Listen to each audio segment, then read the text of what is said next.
I Don't Know Yet is not affiliated with any specific 12-step fellowship. The content put forth are the thoughts, opinions, and experiences of the host and guests. It is meant to be suggestive only and is in no way a reflection on how to work the steps in any fellowship or how to work any other recovery program. Perfect. Hey. Hey. All right, Tyler, what are we talking about today? I don't know yet. I think we should focus on some of the misunderstandings that go along with 6 and 7, especially step 6 and 7. Yep. In the fellowships and how that's actually carried out usually through the 10s. Right. I think that is a really great topic because I hear a lot of information at a lot of different rooms that doesn't seem to be in line with the real grunt of what those steps entail. So I guess just kind of give me your perspective, give me the breakdown. Well, so I think in any of the fellowships that I've experienced anyways, and obviously all this stuff's just from our experience, but 6 and 7 are so misunderstood and so overlooked. Mm-hmm. Like a lot of people, you'll hear them reference like as they're going through their step work, whatever 12-step, that is. They always group it together where it's like, yeah, I'm going to go do my 5, 6, 7. Mm-hmm. Those are 3 very separate steps. Yes, there's very little literature written around 6 and 7, but I think that's why that probably contributes to why they're so misunderstood. Mm. And a lot of people are like, well, I did my step 5, I talked to somebody about it, and I got all this perspective on myself. And of course I want to be free from this, and then I'm just going to say a prayer and then, carry on living my best life. And it's like, yeah, you really did yourself a disservice there by not individualizing each of those steps. If 5, 6, 7 was a step, well, then it'd be a 10-step program and not a 12-step program. Right. There's not a lot of literature, so it's like, okay, I get that. A lot of the treatment centers that I've worked with really focus on doing your 5, 6, 7. Go do your 5, 6, 7 with a sponsor. Go do your 5, 6, 7 with a priest or a spiritual person. And I think that really does that disservice to those 2 steps, because it's like, if you actually sat for an hour, which most people don't sit for an hour, mm-hmm. like reflecting on the first 5 steps and was your work solid so far for an hour? Like you could get 5, 10, 15 minutes of like, yeah, I got it. Like I did the best I could. You're feeling a certain way after your 5. I mean, I believe if you do a thorough step 5, you feel drained, like physically, mentally, emotionally. You're just like 100%. I remember doing. It was funny because I remember doing my 5, 6, 7, and I remember doing 8 and 9, getting the instruction, going through, carrying on with the 10s, and it was like 6 months later, and I'm like, do I know anything about 6 and 7? Nope. But I will say, meditation for me on its own is hard enough. Yeah. It's something that I struggle with and something that I'm always constantly trying to work on. My reflection time, 48 minutes. I did not make it the hour. I pushed myself as hard as I possibly could, but I ran, 48 minutes was all I can do, but there was a lot of reflection in that time, and I think that's people constantly talk about 6 and 7 like it's working on the character building right away and forgetting that how do you become entirely ready? It's by reviewing everything that you've done and finally surrendering for a second time and being like, I don't want to live like this anymore. Yeah. Well, and I think like this was pointed out to me. So I had a very similar revelation after the fact, like after it was later, still early recovery, but it was later in the process where I was like, what the hell? I didn't know shit about 6 and 7. Like, what do I know about this? I just incorporate them into the 5, 6, 7 because that's the treatment center way and that's the way I was taught to do it. And then I heard somebody speaking at a meeting, and the way they were talking about it, I was like, I don't know. Holy, I don't know anything about this. I got to go back and like talk to some people and really look at what does that mean to be entirely ready, And then it was pointed out to me later too. by somebody that I really respect in recovery. The most powerful word in the literature there is, let God remove them. Because I talked to some people, in early recovery, and they're like, yeah, I got to get rid of all these defects of character. And I got to watch for this. And I got to find where I'm selfish. And I got to, find where I'm fearful. And it's like, no, you got to sit down and let God show you when it's time for those things to be removed. Right. Because if you go on like a defect hunt, like you're going to be obsessing about defects of character. And now you're back into the obsession. And now you're spinning out. And like, what happens if you don't find them? And now you're going crazy trying to find your defects of character. And it's like, what if you just go through the motions of living life, trusting your higher power, going through doing 10s, doing 11s, doing 12s, and let God remove them. Because like my idea of a higher power it's very complicated, but my higher power presents me with situations, people, situations, experiences, where I then get to decide, because I don't lose my self-will. I have to turn that over to the process of these experiences and look at that and say, okay, if my higher power looks at me and says, Tyler, it's time to work on patience. Fuck me, right? Like I'm going to get the most aggravating situations where I'm like, just let me fix this. And I can't. I got to let that be removed by sitting there, shutting up, and going through the process of that, whatever that may look like. And I mean, it could be something small, it could be something big. Usually the bigger the experience, the more work I need to do on that, the subject at hand. But that's not up to me. Like that if I'm like, I really want to work on patience. God's like, that's not what's on the menu right now. Like, no. Look at all this fear over here, Tyler. Go work on that. And I'm like, yeah, but fine. Well, and what I've been finding more and more, it took me quite a lot of experience to understand. And I think that's why it's so important that people don't try to seek out their defects and look at their own things and kind of letting God do that stuff. Is I know for myself, my deepest rooted things I act in with zero knowledge that I'm acting in them. Oblivious. So I have to go through, let's say that the lesson is patience. I need to go through over the course of 2 to 3 weeks, probably 7 or 8 experiences before my brain finally goes, oh my God, this keeps fucking happening. I hate it. It's getting worse and worse. I'm getting more and more mad. How do I? Oh, yeah, okay. All right. God's putting this in front of me. Now I need to, okay, let's pray. Let's reach out. Let's readjust. Let's move forward. But sometimes I can recognize things, but those are like the little defects that sometimes just need some fine tuning or tweaking. But generally I find fear especially took me 3 years to get semi 20% good at recognizing. I generally still need to get beaten down pretty fucking hard before I see it. Yeah. And that's the thing, like for me, and this is why I love it. And this is why it's like, there's no hard and fast structure to this, because it's like, for me, fear was the first thing I had to work on. Like it was the most paramount defect that I had to face in early recovery.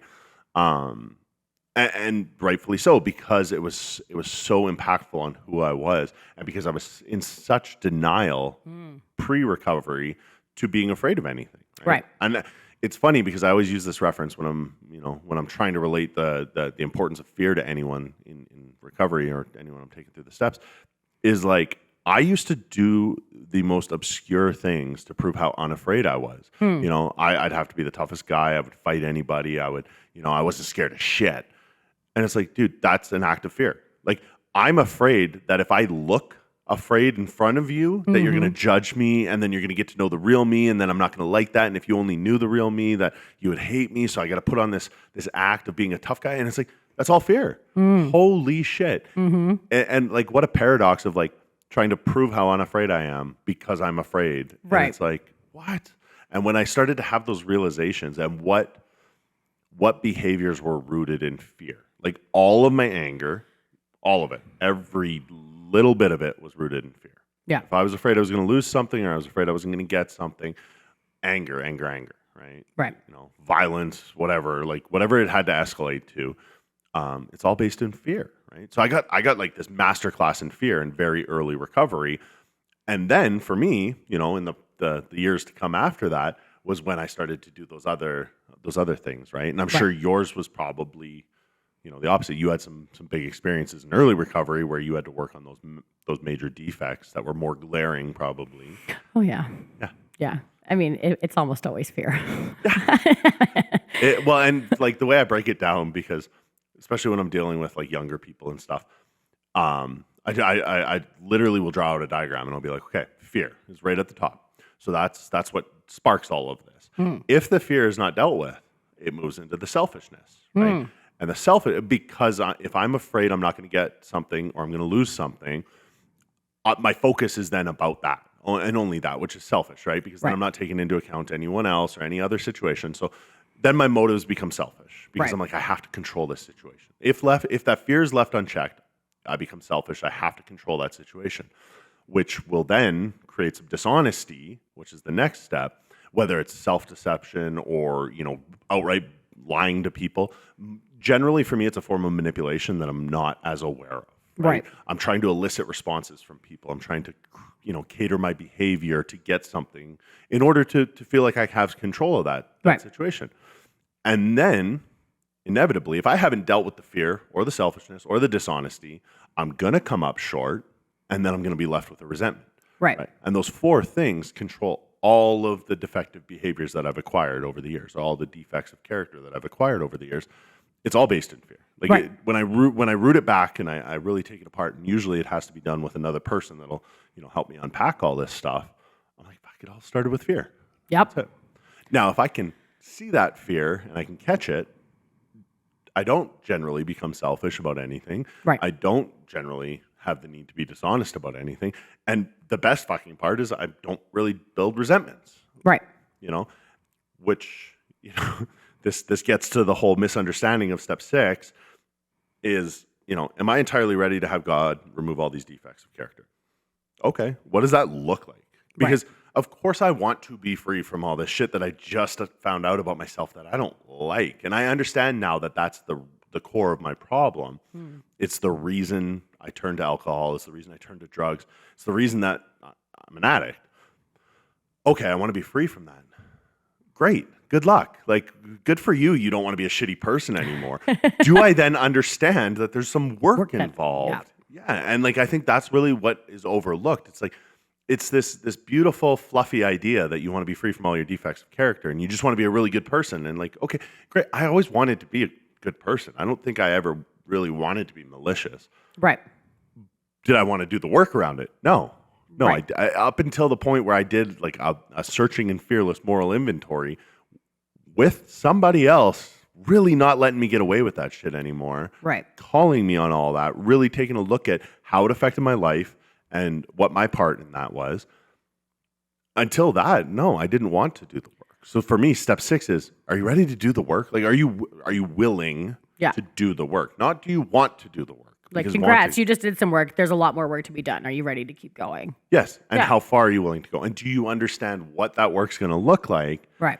And at step 6, you don't really understand what the work is going to look like. I think it's that blank check of willingness that you have to write. Right. Is, yeah, you know what? I actually will do anything. Right. To be free from this stuff. At that point, you don't know that the work is actually carried out in the 10. Right. Well, it's funny too, because I remember going through that process, right? Doing the 5, 6, 7, and then taking my list in 8, and then starting to make amends in 9. I remember all that stuff. And I remember being like, okay, step 7, I'm going to be a better person. I'm going to make good choices. Suddenly, I'm just going to be this healthy individual with no work needed. Like that's what I thought. And I think that one of the most misconstrued things and really understanding what they talk about in 3 in the book and the self-propulsion is I can understand the premise of trying to be a good person, but if I'm still offering you a ride because I want you to like me, and I don't have the understanding that that's fucking manipulation and that's going to put me back in a place of resentment anyways, these are the types of things that need the work, right? Recognizing these little things. You can't just decide to be a good person and have healthy, that's why you need God, right? I wish you could. Right? 100%. It'd be a lot easier. Like, and I always tell everybody, like, when you do the step 7, it's like, my higher power didn't come down on a cloud and wave a magic wand and be like, congratulations, you're free from defects of character. No, I'm a human. Yeah. Like, and I'm going to have human experiences, and there's beauty in that because there is a surrender and a willingness and a humbling of understanding. I got to sit down and I got to buckle up, and this is going to be a long ride, and I don't get to dictate how and when and where and what those circumstances look like, or even what the defect of the day is. Like, I don't get to decide how and when that happens. I just got to show up and put in the work. I think it's also really worth mentioning too, right? Like, this way of life isn't just for addicts, right? This is for anybody who wants to have a great fucking life. And it's funny because I can't tell you how many times I've spoken to a family member and tried to explain some of this stuff. And the response is generally, I don't know if that's so much an addict behavior, more of a human behavior. And I'm like, 100%. But addicts have these human behaviors to the fucking max. Yeah. Our instincts are so astray that we're like, and for us, if left unchecked, those things that are generally human, we don't handle them well. That's the problem, right? Is there's a lot of people out there that suffer from an obsessive mind and a spiritual malady. I think the majority of the population probably does, especially in modern society with all the influences that we have, which is why it's a design for living, right? And which is why the step 5 promise is that the feeling that the drink problem has been removed. That's when we get the drink problem removed, because now I've taken a look at all this stuff on paper, talked it out with another human being, and I'm like, oh my God, this is the problem. Right. Like this right here, no wonder I was getting drunk all the time. Like, no wonder I couldn't handle life sober. I couldn't handle this sober. So if I don't do something about all those things, then I can't handle it sober. Right? Like, eventually I'm going to revert back to the point where I have to drink. Right. Normal people that don't suffer from addiction, maybe they handle it in a different way. But for me, to drink is to die. Right. Like, I know that. I'm comfortable with that today. So it's like, yeah, those are definitely human behaviors, human defects. But the consequences for us are so much higher. Right. 100%. Yeah. I think it's really important too to touch on, and I didn't know this until I heard it in a room like 6 months ago, and what a impact that made. Understanding that in 7, yes, we are now responsible for being aware of what's going on around us and seeing what God's bringing us and asking for help and doing the right things. But the 8 and 9 and how much that affects the ability to work step 7. Yep. I had no idea until I heard someone say it, and they were like, how do you build character? What a better way to build character than to go to all the people that you hurt and find out how you hurt them? Because 9 times out of 10, you hurt them in ways you have no fucking idea that you hurt them in. And that's been my experience with all of my amends, is like, there's always something that I learn in that. And I like to use, like, there's 3 sides to every story. There's your side, there's my side, and there's the truth. What actually happened? Yeah. And it's like, okay, so, well, my step 4 and 5 is my side. My step 8 and 9, well, that's your side. And then whatever else is left, that truth or, for what I need to work on, that's revealed through 10 and 11, right? Like, I'm asking for guidance in my 11th step daily. Every day I start out and I ask for guidance. Just show me where you want me. What do you want me to do? Where do you want me to be? Who can I help? What do I need to learn? And then when those things come up, which they do, they will always come up, I get to work on them. Well, it's like, okay, I'm very aware of how I believe I've hurt people and the things that I'm now willing to be free from. Great. Sit down with somebody and like, that's why the amends process is so impactful, because it's like, it is not me saying sorry. Like, I wish it was. That would be great, because I just write everybody a letter and be like, I'm sorry. My bad. Yeah. Good now, though. Hey, like, can we be cool or what? Yeah. No. Like, and I tell everybody I take through the steps when we get to the 9s, where it's like, you should be doing the least amount of talking in that situation. Like, you own your shit, but in owning your shit, you ask very clearly, how did this affect you? How have I affected you? How have I harmed you? Phrase it however you want, but you need to be asking. Oh, 100%. I've never had a single time where the amends, I mean, there's been a couple things that, yes, align, but the majority of them were so vastly different than my understanding. So, like, I'll probably cry, but this is a good one. In making amends to my parents, right? Something that was so hard for me to cope with because of the guilt around how much money I borrowed, manipulated, so on and so forth over so many years.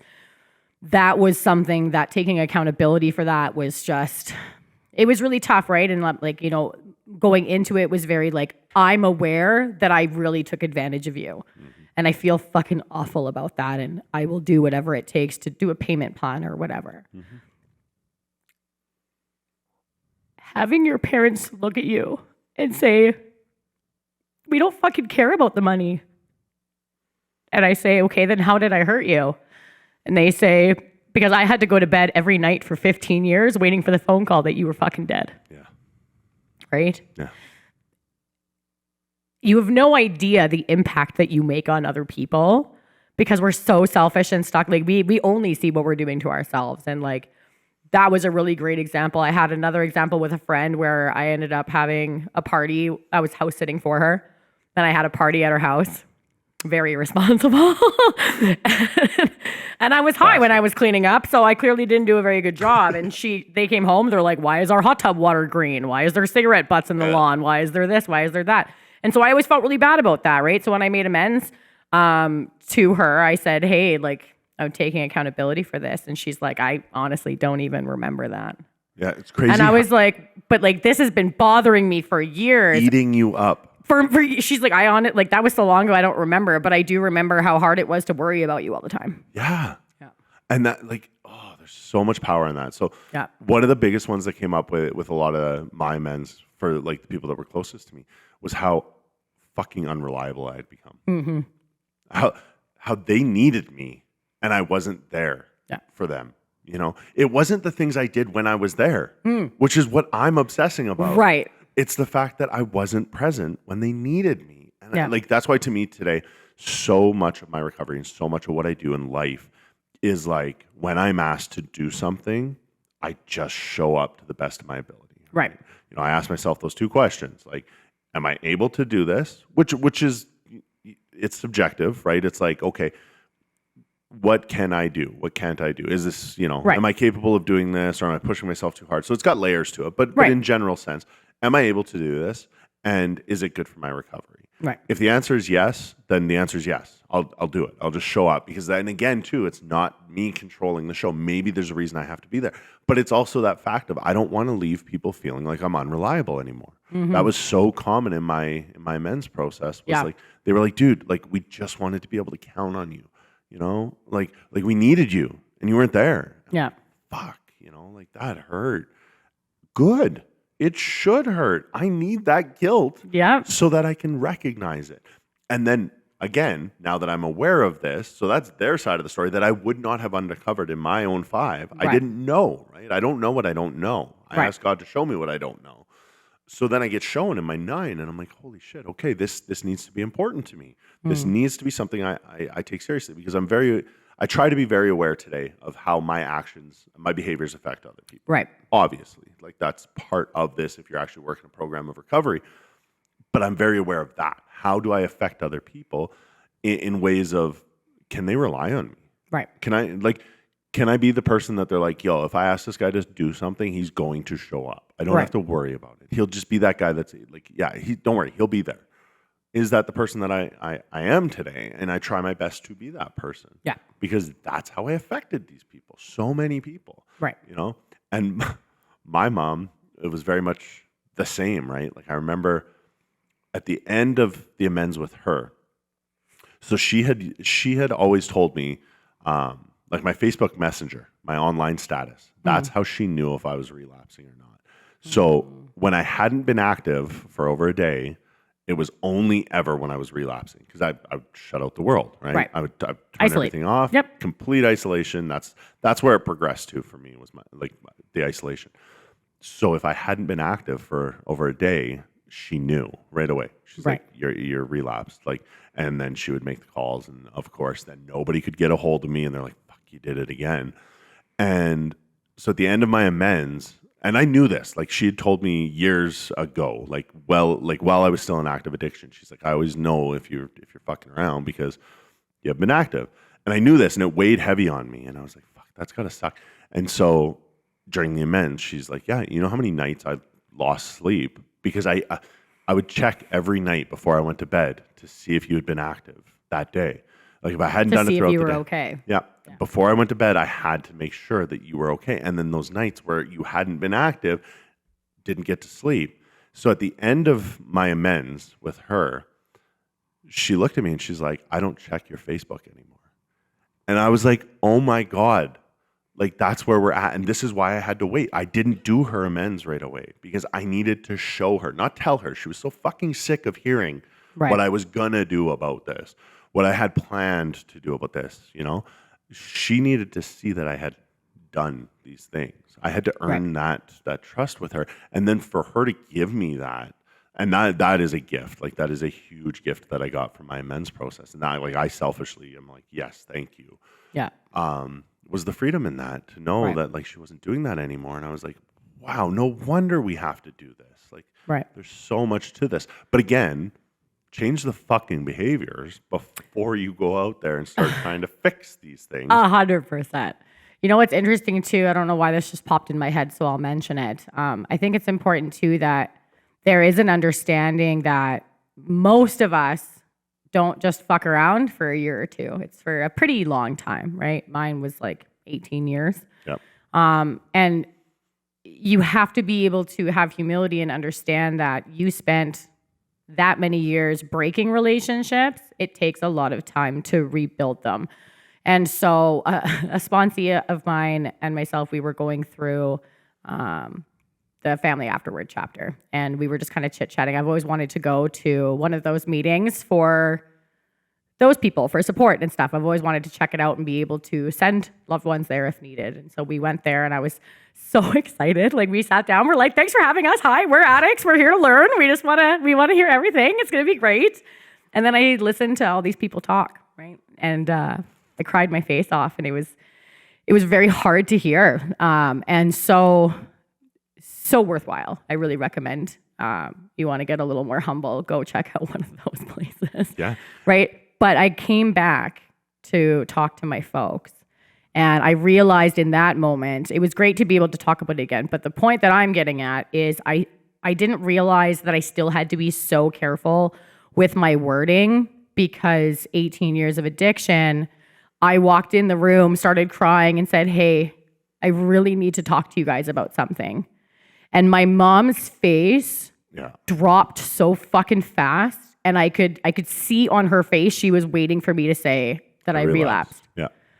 And as soon as I saw her face drop, I'm like, oh my God, I'm so sorry. Like, no.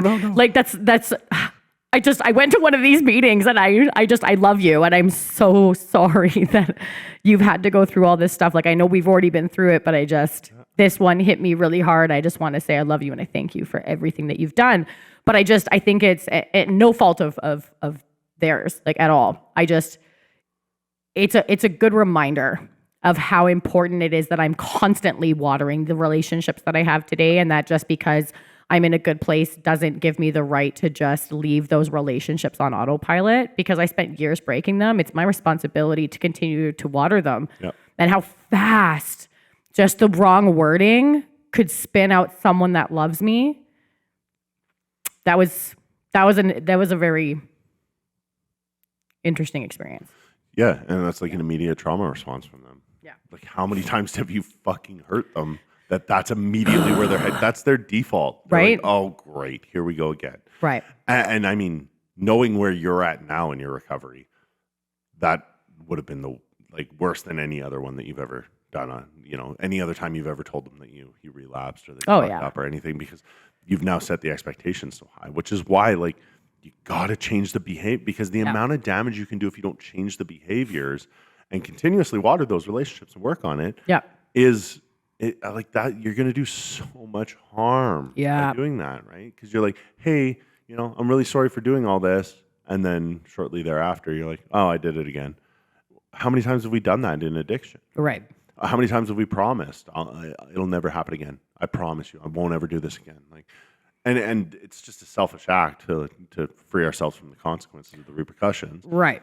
But we don't see that at that point in addiction. And Generally, we mean it at that moment. 5 minutes Sure. later, it's gone. Sure. Yeah. Yeah. I would have passed lie detector tests for my apologies. I was sorry. I fucking hated myself. I didn't want to do that again, you know? And I thought I was willing to do anything, but I just didn't know. Right. And I wasn't actually ready or willing to do what it actually took. Right. You know, and even once I was exposed to the program, because I was one of those guys that came in and, you know, I suffered for many more years after I was introduced to recovery.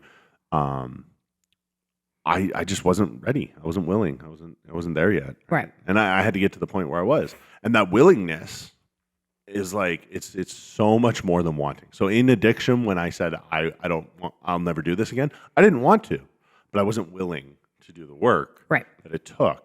Which again is like the principle of step 6 is willingness, right? I don't give a shit what you want to do. And this is why it's dangerous on the other side, on the ambition side, where it's like, I really want to be free from all these defects of character. And it's like, yeah, great. Sit down then. It's great that you want to be free. Everybody wants you to be free from those. You're a prick when you're not free of those defects of character. Are you willing to do the work that will actually have them removed, right? And that's why the correlation between 6 and 10, you know, and 6, 7, and 10. And again, I don't want to group 6 and 7 together because 6 is the understanding that there's 10s involved. Like there's gonna be work involved. I gotta keep reviewing, you know, reaching out, finding out how I've hurt people, looking at my own side of things, doing all this. And the 10 is a beautiful way to do that. So it's like an understanding that 10s are to come. 7 is like, I don't know what I don't know, right? I need to be shown this stuff. Because I could think, okay, I'm never going to be selfish again in the rest of my life. Great, Okay. but then I get shown, oh, I was selfish over here this whole time, this whole other area of my life that I was unaware of. So it's like, hey, whatever I don't already know, could you show me? Like that's what a step 7 is really in my eyes, is like asking to be shown what it is that needs more work. Right. And being exposed to those situations, those experiences that come up where I then get to choose, because I haven't lost the power of choice. What do I do? So it's a million little crossroads. Right. Step 6 and 7, 5, 6, 7 is not one crossroads where it's like, okay, I'm a shitty person when I'm in addiction and I choose to be not a shitty person anymore and I just go on living my best life. No, it's okay, I'm choosing to go over here and then I'm going to choose to ask for help and then I'm going to choose to listen to how I've hurt other people, and then I'm going to choose to do something about it, and then I'm going to choose that when they come up, not if, but when those things come back up, I'm going to do a process that's been designed to actually remove these. Because how many times can you do a step 10 call on the same issue before you start feeling like a real fucking idiot?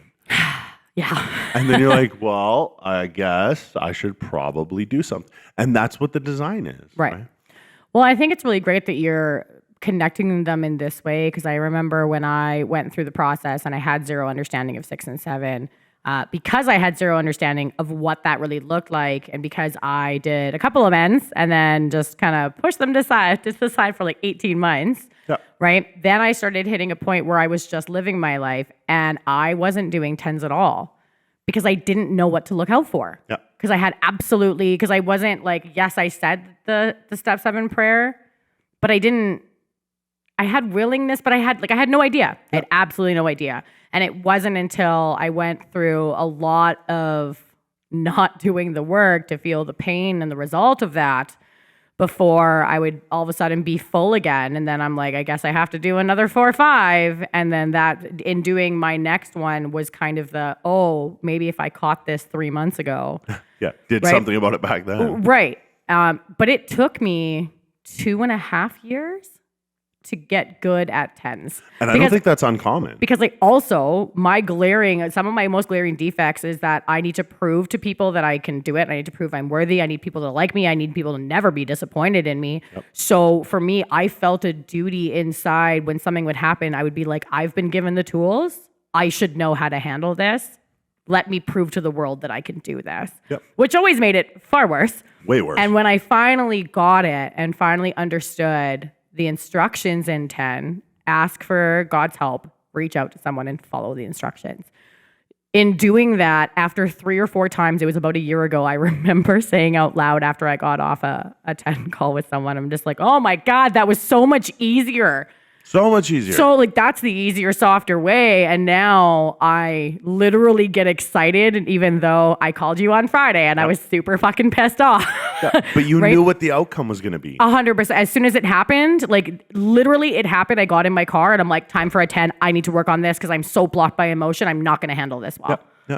And you recognize that now through doing this, through experiences. Through experiencing the pain of not doing it. Yeah. And then what a great teacher. Like, and we are so fucking stubborn. Like most people are stubborn, but I think addicts have like, we don't have a monopoly on it, but we are really good at being stubborn. Yes, we are. And it's, maybe it comes from a sense of necessity or whatever, wherever it comes from. Doesn't matter. We are real good at it. So how often will we then continue to shove these things aside, building up this mountain of pain and resentment inside of us, and then we finally get it and we have these big revelations.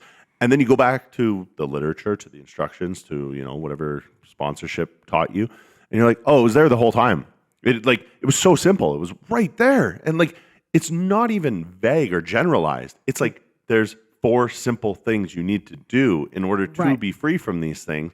And it's like, did I miss that? Like, I've read that a million times. Why didn't I catch that? And it's like, you weren't ready. Right. You had to go experience the pain because now, good luck going back, right? Well, and I think something that's really important too, like, so my 11s still need a little work, right? I'm a lot better about it than I was, right? But the purpose of, especially the retiring at night, trying to catch things that you may have missed, right? That's been a really effective tool.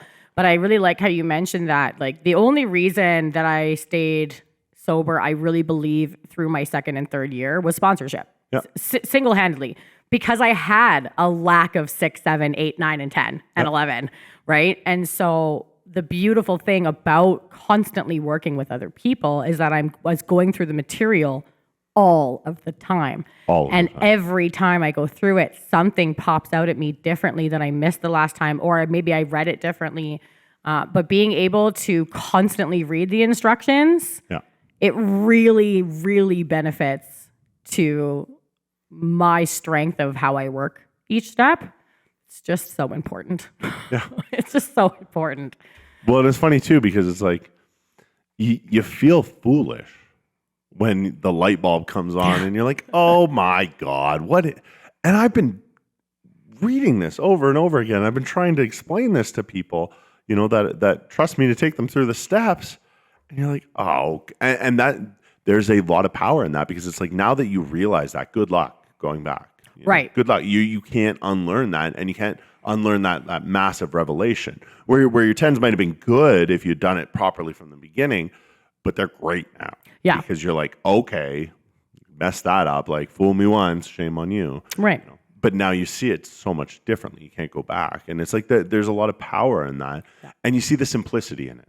Mm-hmm. Right. And that's so overlooked, is like, again, okay, if we're talking about the misunderstanding of steps as I see it and as I've experienced it, the 10s, the way people do 10s, it's like, they just 10s off the wall, and however the step is written in that fellowship, and they're very similar, is the way I think a lot of people, and I've heard people with a good amount of time sit and talk about these step 10s in meetings.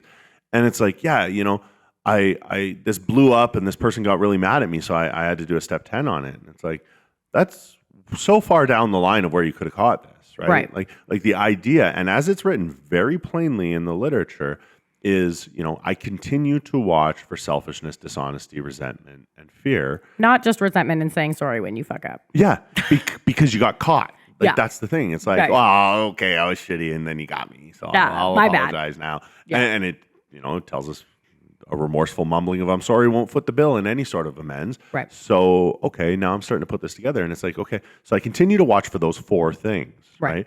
And when, not if. When, because I've asked for this. This is the other thing, is don't act like you're the fucking victim here in these situations. And, oh my God, you have to go make an amends to these people. You fucking asked for it in step 7. You literally prayed for it. Yeah. This is what you asked for in your step. You said you were ready. You said you understood it in step 6. You asked for it to start happening in step 7. You got a better understanding in 8 and 9. And now you got to do something in step 10. Don't be the victim. This is an opportunity that you prayed for. So God didn't come down on a cloud with a magic wand and remove all your defects of character. God gave you that asshole in traffic that you now have to deal with day after day until you learn that this is part of the process to remove these defects of characters. So why don't you be grateful for the experience instead of, resentful towards the whole thing? Right. And so it's when these things crop up, there's steps. Pray, talk, make an amends if you have to, and then stop being so fucking selfish. Right. Start thinking about somebody else. And it's like those 4 things that you can do go against the 4 things that created this, which is the selfishness, the dishonesty, the fear, and the resentment. Right. And if you do that, then you get these promises that are the step 10. And I actually I'm a firm believer that the step 10 promises are the best way to explain what real recovery is. 100%. They're my favorite. Yeah. And 9's great. 9's a great sales pitch for people to get to work. Yeah. You want all these great things, go do a 9. I'm surprised how often they are promoted everywhere when, I don't know, for me, anytime I go anywhere and share my story, I end my story with reading the step 10 promises. Because it's just, that's what I want my life to look like all the time. Yeah. And that's how I measure where I'm at. Yeah. Have I ceased fighting everything and everyone? Anything or anyone? Not just the things I'm not justified to be fighting. And again, that lends credibility to how are you doing your step 10s? Right. Are you only doing them when you got busted? When somebody approached you and told you that you hurt them? Or are you doing them whenever you see those things crop up? Not at night. Yeah. That's a big misunderstanding too. It says I don't know where that comes from. immediately, quickly, resolutely. These are words that are action words. These are, get to work quickly on this. Now. Don't wait until the end of the night, right? Yeah. Because that's a dangerous spot for me. Depending on how severe that resentment is, depending on how severe that situation is, I may not have till the end of the night to deal with that. I could be in a lot of fucking danger by the end of the night if I don't try and deal with that. And again, well, how do we deal with it? It's so fucking simple. Just do the process. Pray, call somebody or grab somebody and talk to them, And again, preferably somebody that's 12-stepped and God-centered, because it cuts a lot of the shit out of this situation where it's like, if I called somebody that I could rely on in my life that's not 12-step, and I had to explain to them that I was doing a step 10 call with them, we're wasting time here. Well, and not to mention, a lot of friends really just, there's some that are all about growth and development, but a lot of really great people out there just want to support you. Yeah. So if I call a certain friend that's not in recovery, they're going to be like, yeah, what a fucking dick. You don't need that guy in your life. Just gassing you up. 100%, right? They're like, I'll fucking go kick their ass for you if you want me to, Yeah. right? You're like, no. What do I got to do? Where was I wrong? No, stop. Yeah. And that's the danger, right? And it for efficiency, for simplicity, for honesty, for all these great things that you can get. You call me on Friday night. Yep. You don't even have to say you're doing a step 10 call. It's not like, hey, I'm calling for a step 10. You're like, hey, I'm going through this. And I'm like, okay, we're doing a step 10 call on this because obviously there's some shit that needs to be unpacked here. And okay, I'm going to do my best to, look at this objectively and try and be unbiased and try and help you find, the selfishness, the dishonesty, the fear, and the resentment, because that's what we're watching for. And then you get to be free from that. And I get to be a little bit more wise about it, I guess. It's another experience that I get to, and then I usually reflect after, and I'm like, okay, does any of this relate to what's going on in my life right now? Is there something I can learn from this? And generally, there's something that I can be a little bit more aware of after a step 10, after receiving a step 10. Yeah. You know what's actually really cool too, that I'm sure you've probably been through? I have a lot of people that have, especially sponsees, especially women. It seems to be apparent more in women where they just don't want to bother you. Oh, yeah. You know what I mean? I would have called, but I knew you were working, or this, or, I thought maybe you'd be busy. And so I have to really reaffirm. I'm like, you call me. If I'm unavailable, I won't answer. Yeah. Right.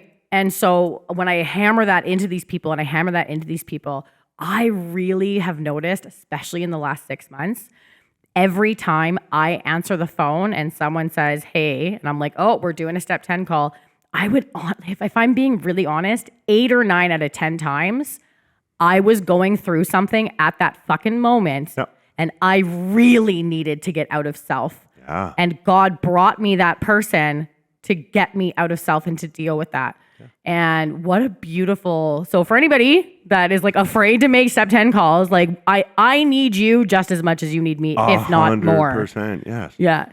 Yeah, even if it's just like, okay, now I have a new perspective on some situation, or holy shit, we through just talking it out, I'm like, oh my God, I'm going to put that tool in my tool belt. Mm-hmm. And then sure enough, because God has a sense of humor, probably within the following days or weeks, boom, I get an experience where I get to use that tool. And it's like, okay, beautiful. Thank God I had that. Right. Where would I be without that? And it's like, it was explained to me too, because when I hurt my leg earlier this year and I was out of commission, like I was in a cast, I couldn't do anything. Right. And, I had a friend tell me, they're like, just ask for help. Like, because when you don't ask for help and when you try and do it yourself, you're actually denying somebody else the experience of helping you. Yeah. And they want to. They really do. And if they don't, they'll tell you. And if they don't want to and they won't tell you, well, then that's their shit, right? Right. But put it in a way where I'm not manipulating or anything. If I'm just straight up asking for some help, they get the power to choose. Do they want to help me or do they not want to help me? Right. And sometimes it's really good for them to help me. And I'm like, if I don't do that, then I'm denying them the opportunity to do that. And then I'm like, holy shit, I was being selfish. Wow. Didn't even see that. Didn't even see it. Yeah. By trying not to be selfish. You were being fucking selfish. And I'm like, fuck.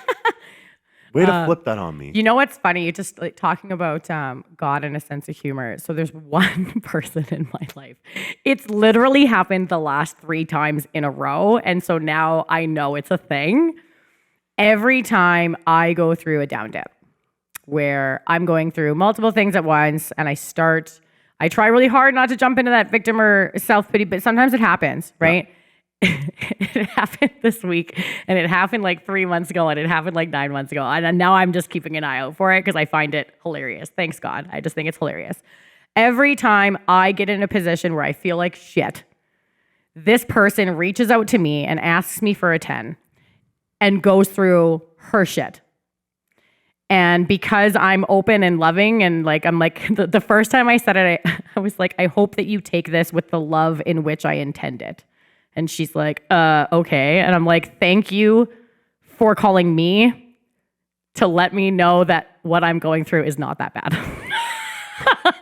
Yes. Like I know what that sounds like, but she's like, she laughed but it happened again, like 3 months ago. Yeah. And then it happened again this week. And I'm like, poor me, I'm going through this and this. And then she called me and she's like, I'm going through this, this, and this. And I'm like, holy fuck, my life's going pretty well. Yeah. Way to humble me back into perspective where I'm like, how could I possibly feel sorry for myself when like all I have to complain about is this? Yeah. You know what I mean? Yeah. And then while what you're going through may still be important, it puts it in perspective. 100%. Like, fuck, okay. Well, I guess I'll just deal with this then. And what a great way to boot me out of self-pity, right? Like, holy fuck. Like, immediately from self-pity and victim to just gratitude. Yeah. Yeah. And like, that's the other thing too, is like when I go to meetings and stuff and you see somebody like that's really fucking struggling. Maybe they're still messed up. They're coming into the room for the first time. Their life's a fucking mess. Everything's gone to shit. They're, they stink. They're dirty. Whatever it looks like. I'm very careful not to be like, thank God I'm not where they are, because I think that's the easier way to do that. Which, yes, of course, thankfully I am not where they are anymore. Right. I've been there, done that. Don't want to go back. Thank God I am where I am. Right. Is the way I try and put it, where it's like, yes, it is a good reminder of where I don't want to be for sure, and it's a constant reminder. That's why we need newcomers in our recovery and people to help. It's a good reminder, But for me, it's like it's more like just thank God I am where I am, and that has more complexity to it. Where it's like, yes, I'm not where they are. No, I don't want to go back there. Thank God I'm in a position where I may be able to help this person. Thank God that I can see the recovery that's possible. Right. The solution does exist and it's all around me. Like that's so much more of a place of gratitude where I like to be. Right. As opposed to, well, fuck, thank God I'm not that guy. Like, yeah, sure, to an extent, but let's not live there, right? Right. Because you were there, Tyler. Like you lived there for a while and you were that messed up and, yes, thankfully you're not there, but like look at what's around you, because there's so much good happening in my life today, even when it seemingly isn't good. Right. It's there for a reason. And then everything that I've gone through where it seemingly wasn't good, if I did the things that I was instructed to do, it became good. Right. Even if it was just a lesson where it was like strengthened me and made me, gave me that tool to put in my tool belt, or gave me an experience where I then get to share it with somebody down the road and be like, oh, you know what? I went through something similar. Here's what I did. And it seemed to work out pretty well. Right. That could be why I went through it. And, my higher power looked at me and said, you're strong enough to handle this. Right. Seemingly at the time, no, it wasn't good. Right. But you do enough of those and you come out on the other side. And that's how you really, in my experience, that's how I really built a faith around trusting the processes. Right. Well, and it's interesting too, because I remember, I can't remember who said it, but I heard it and I was like, I'm using that every day for the rest of my life. And so after doing a 10 with you on Friday, getting home, sitting down, reflecting on everything, anytime there's something good that happens, I try always to remember to say thank you. But every time something not so great happens, once I let the emotional part get through me, I'm like, what am I supposed to take from this? Yeah. What am I supposed to learn from this? How am I supposed to leave this experience better? Yeah. What a game changer. Yeah. Yeah. It's great. And then you do that enough and you actually learn from those things. And now it's not the one-off experience. It's the pattern of learning through all of these things. And you're like, holy shit, I'm actually gaining a lot of insight around this. I'm actually gaining a lot of experience around this where I can use this and it is helpful. And then you hold on to it for long enough and you look back, right? Because I always say, like, I can only see faith in hindsight, right? I don't know what faith is going to look like for me tomorrow. I don't know what God's got in store for me tomorrow, on the drive home, like whatever, 20 minutes from now, an hour from now, 20 years from now. I can't see that, which I'm not supposed to. Let's not forget. I'm not good with planning my future and dictating all the terms and conditions. I had to give that up. So I can't see it and I don't want to. I can trust the process. But if I look back, it's fucking crystal clear. Oh, yeah. You can look So back clear. on certain things and be like, oh, that's why that happened that way. Makes all the sense in the world. Yeah. When you look at it from a place of humility and being like, what was that lesson? Right. Like, that's so important. It's like, that didn't just happen for no reason. Right. There was a reason. What is it? I hate that it happened. It pisses me off. I'm frustrated. What did I learn? What can I learn? Yeah. Why did this happen? And that's the reflection part of it, right? Where you can actually get good with that. And it's all built through the experiences of not shying away from this shit, and not waiting until somebody else forces you to do it, right?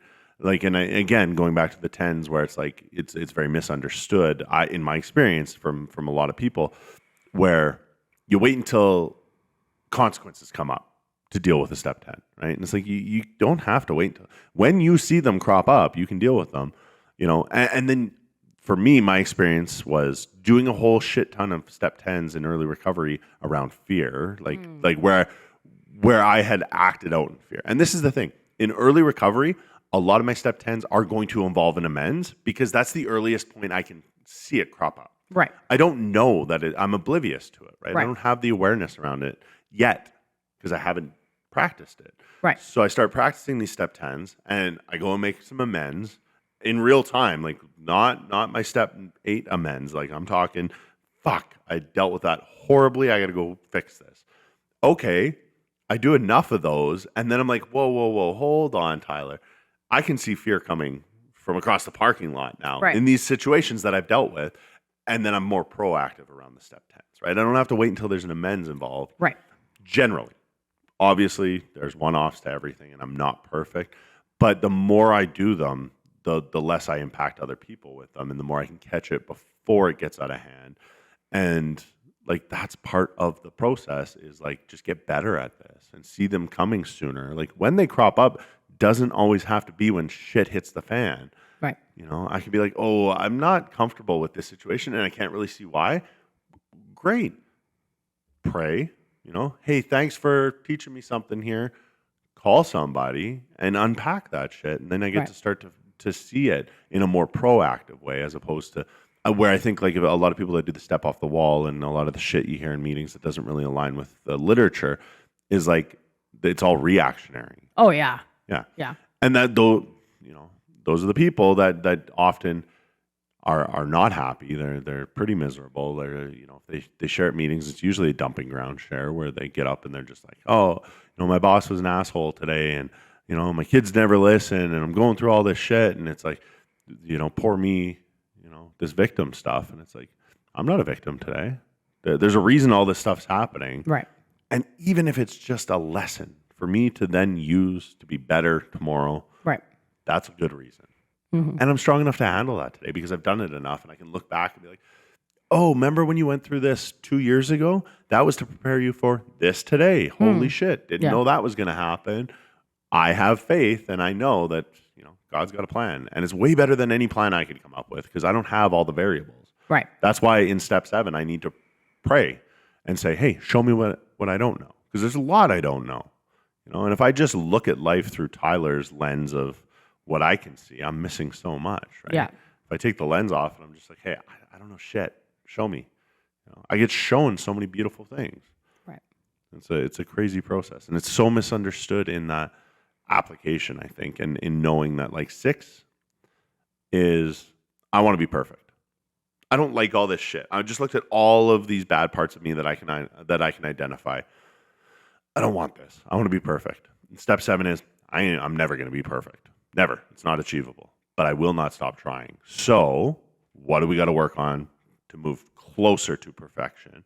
And then step 10 is, okay, now it's time to actually do the work around this, right? Like this is where I got to do the work, or else what the fuck did I ask for, right? Right. And if I deny myself those experiences in the step 10, then I'm going to continue to have those experiences that are really uncomfortable in order to motivate me or to show me, or because I just haven't dealt with the shit, right? Those patterns of behavior continue until I intervene and do something differently. And that's another one of those crossroads, like the million crossroads that I have to take, where it's like, okay, I've been doing the same thing over and over and over again. It's time to cut it the fuck out, right? Right. I don't like where this is taking me.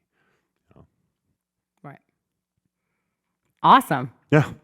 I really appreciate all your input. Thanks for sharing all that with us. Yeah, I love it. I get all fired up when I'm talking about 6 and 7 because, like, for me, it's not like you're not doing 6 and 7 right. It's like, holy fuck, I had no idea.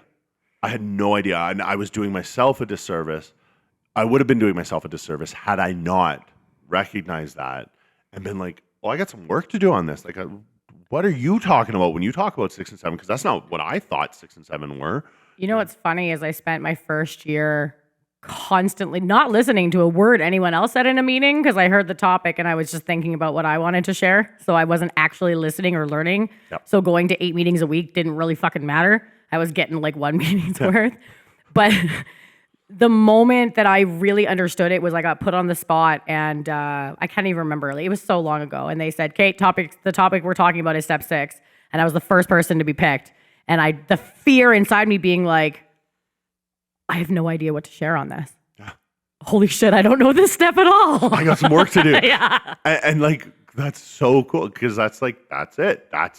What a fucking experience you had to go through to enact the fear. I used to like rip through the book being like, I don't know this step well enough to share about it. I need to fucking brush up on it. And then you get the step where there's nothing in the book. Yeah. It's like, no, you got to understand this. And again, just circling back to that whole 1 hour, if you sit with that shit for an hour, and I mean, 48 minutes is pretty solid. Most people would take like 10 minutes. Yeah. And they're like, I got this. And it's like, you don't got this. I didn't have it. Like, again, I was one of those people. The first step 5 I actually did in recovery, I probably sat for 15 minutes, maybe. I prayed, I meditated. I took a look at it, and yeah, I did. But then I didn't sit for that extra 45 minutes of trying to just sit with that, where I probably would have come to the conclusion that, holy shit, this is going to take some work. I know enough about the next steps to understand that there's going to be work on this. I didn't until I did another 5, redoing my set of steps, And then by that point, things were syncing up. And that's when I heard, this person at a meeting start talking about step 6 in such detail, and then step 7 in such detail, and talking about how overlooked they are. And then they had this whole different perspective. And I was like, oh, that's probably why they wanted me to sit there for an hour, was for this light bulb to come on inside of me and be like, okay, what does that actually look like? So great, you want to be free from all these defects of character, Tyler. What are you going to do about it? What is that going to look like? How is that even fucking possible? Well, you can't do it alone, so maybe you should pray. Maybe then you're going to get shown. So buckle up, because it's going to be a ride. And it has been. Yeah. And again, I fucking love it. I'm grateful for it. Yeah. When I have to make step 10 calls, I get all like, okay, yeah, here we go, Oh, yeah. I love them now. Yeah. Yeah. And I love getting them. Like when you call me and I'm like, is this a fun call? Oh, no. Okay. We're getting to work. And I'm like, yeah, let's go. Like, yeah. I love that. And I love that you do that, because it makes me respect your recovery, and it shows me that you have something I want. Right? Well, and I think that while we wrap up here, I think it's also really important to let people know, like, the reason I reached out to you, so like the reason that we're friends, this is the way I see it. I don't know about you, right? I go to the rooms and I look for the people that have a solid understanding, the people that I think not only are talking the talk, but the people that are walking the walk. And if you really pay attention, you can see who's doing the work. Yeah. And really watching you and spending time with other people and you outside of the rooms, building that friendship. I knew that you were somebody that had a really strong foundation and were very similar to me in those ways. So going to you as a pillar for help just made sense.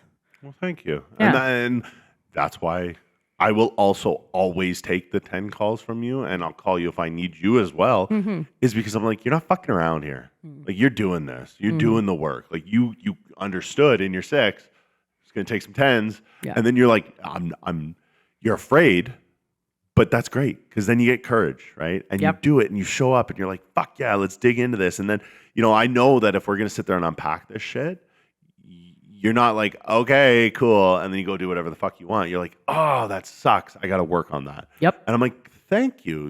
Like, it's not that I feel like you were wasting my time, because I'm always going to get something out of it. Right. But I'm so much more, motivated to be like, I'll take that call. You know? And because we're both going to learn something from this. Right. And I respect your recovery, and I see that you're doing this shit. And I'm like, yeah, like, good. Let's do this. Let's grow together. Hell yeah. Yeah. Thanks, buddy. Thank you. Really appreciate you. Yeah, I appreciate you too. Thanks for having me on here. Yeah. This is fun. Let's do it again. I'm down. What are we going to talk about next time? I don't know yet. I don't know yet. Yeah. Okay. Thanks.